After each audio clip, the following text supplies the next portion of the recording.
Bem-vindos ao The Network, que através de uma rede de analistas aprofunda um determinado tema. Estes têm que dar as respostas em apenas 25 segundos. Vejamos o tema desta edição. Scotland, Escócia, Catalonia, Catalunha, Flanders. Among a number of São algumas das European regiões europeias com anseios de autonomia, se não mesmo de independência. A crise financeira agravou as tensões com os governos nacionais, especialmente nas regiões que são contribuintes líquidos para os orçamentos nacionais e que pedem de volta os impostos pagos. They want their tax money back. Meanwhile, Belgian Entretanto, o ex-primeiro-ministro belga Guy Verhofstadt é coautor de um livro com Daniel Cohn-Bendit que defende o federalismo na União Europeia, enfraquecedor dos Estados-nação. Para os críticos, isso já está em curso porque a crise aumentou a autoridade da União sobre os orçamentos e os bancos, minando a soberania nacional. Terá chegado a hora de criar uma verdadeira Europa das regiões submetidas a um poder europeu reforçado? Poderia isso acabar com os anseios separatistas ou levaria ao caos, já que cada vez mais regiões pedem maior autonomia?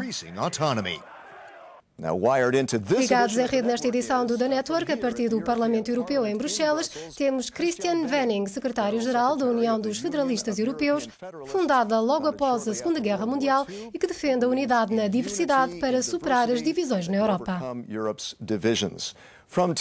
A partir de Tenerife, Marc Guerreiro e Tarragó, responsável pelas relações internacionais do Partido Nacionalista Convergência Democrática da Catalunha. É também vice-presidente da Aliança dos Liberais e Democratas para a Europa. E a partir de Londres, Sony Kapoor, diretor do Centro de Estudos Económicos Redefine, que vê a discussão política sobre identidade como uma forma de alavancar melhores acordos com os governos, mas que adverte que o independentismo poderá significar um desastre económico e político. Bem-vindos, pergunto a todos, começando pelo Christian.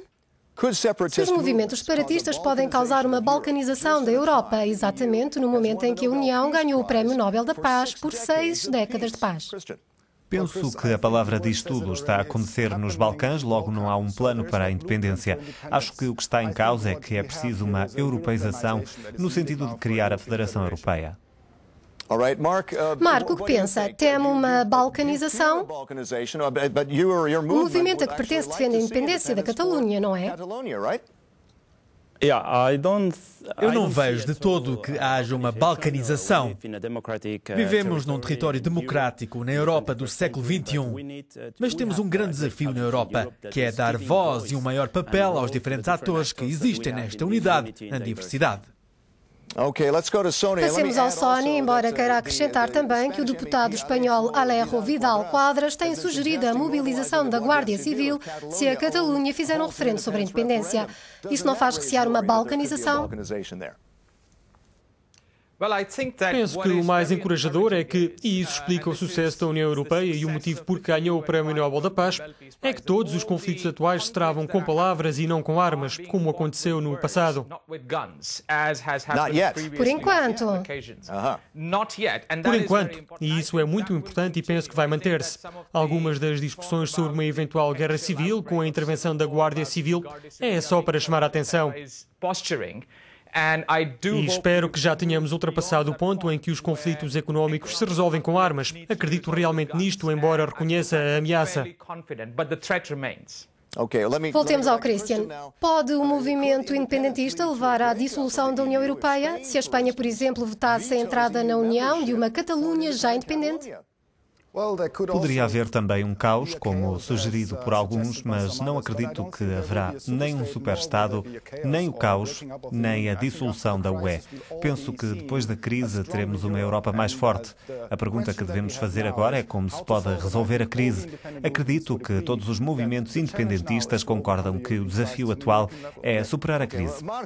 Ok, Marco, deixe-me perguntar-lhe o mesmo. Há uma discussão sobre isso, que a Espanha fecharia a porta da União Europeia à Catalunha, caso esta fosse independente.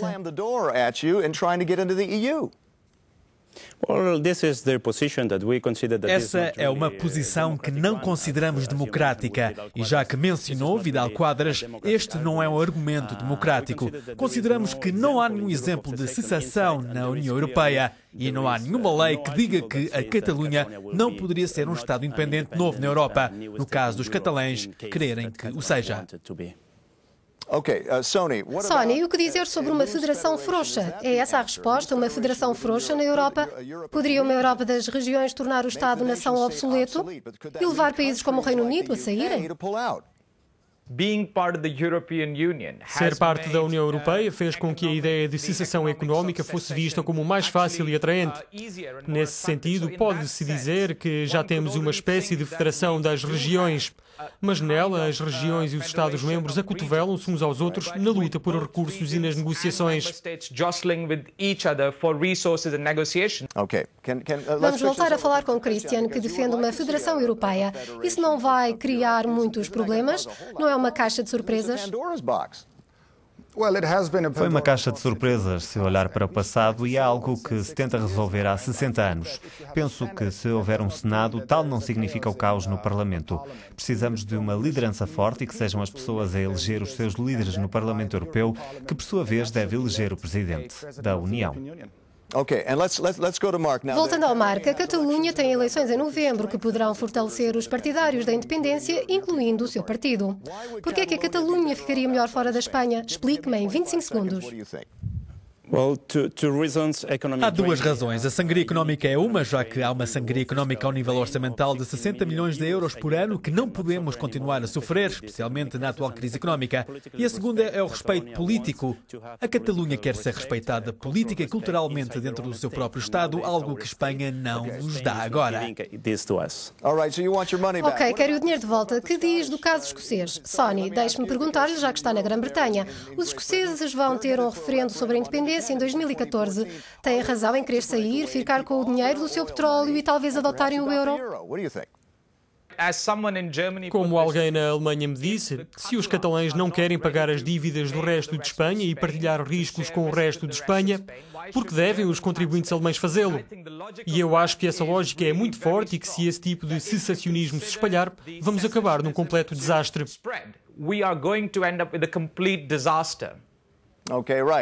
De volta a Christian. Isso parece-me uma caixa de surpresas e deixe-me perguntar sobre as dívidas nacionais. Como resolvê-las? Isso não torna a independência impossível? Não, mas deixe-me falar primeiro sobre independência. As pessoas podem fazer escolhas. Não estamos na União Soviética. Os países podem entrar e depois sair, mas a solidariedade tem de ser aplicada. Mas isso não está a acontecer. Essas regiões querem o dinheiro de volta. Logo, não há solidariedade, não é? A receber dinheiro de volta, eles estão a receber dinheiro neste momento. Marco, o que me diz? Querem o dinheiro de volta? Que solidariedade é essa? Não. Nós pagamos muita da solidariedade e a sangria orçamental na Catalunha é de 11%. Em sistemas federais, como os Länders, na Alemanha, não é mais do que 4% estabelecido por lei. E nós pagamos muito mais do que isso em solidariedade.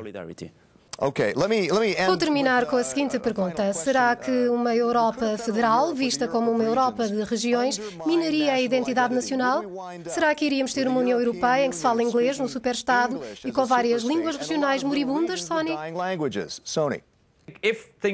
Se as coisas correrem bem, alguns desses problemas de identidade nacionais vão voltar, mas de uma forma muito tranquila. Se correrem mal, vão voltar, mas de uma forma que é potencialmente cheia de conflitos. Coloca muitos se's na questão. Christian, pensa que poderia ocorrer este desastre? Bem, vamos olhar para a realidade sem os se's. No momento, pertenço a uma nação em que a maioria das pessoas falam uma língua, o alemão. A língua para falar na Europa é o inglês e nas instituições europeias fala-se muito em francês. Penso que é um bom começo para manter a diversidade na unidade. Mark, tem a última palavra. Poderá haver esta tendência em direção a um superestado europeu onde se fala inglês e que levaria o catalão a tornar-se uma língua moribunda caso se tornem independentes? Bem, nós apenas seguimos a ideia de unidade na diversidade. Precisamos apenas de uma liderança forte na Europa ao nível superestadual e de respeitar as identidades nacionais e culturas diferentes. Esta grande diversidade da Europa é algo poderoso para nós. Obrigado a todos. Quero agradecer aos nossos convidados, Christian Venning, Marc Guerreiro Tarragó e Sony Kapoor. Até à próxima. Obrigado por assistirem ao The Network.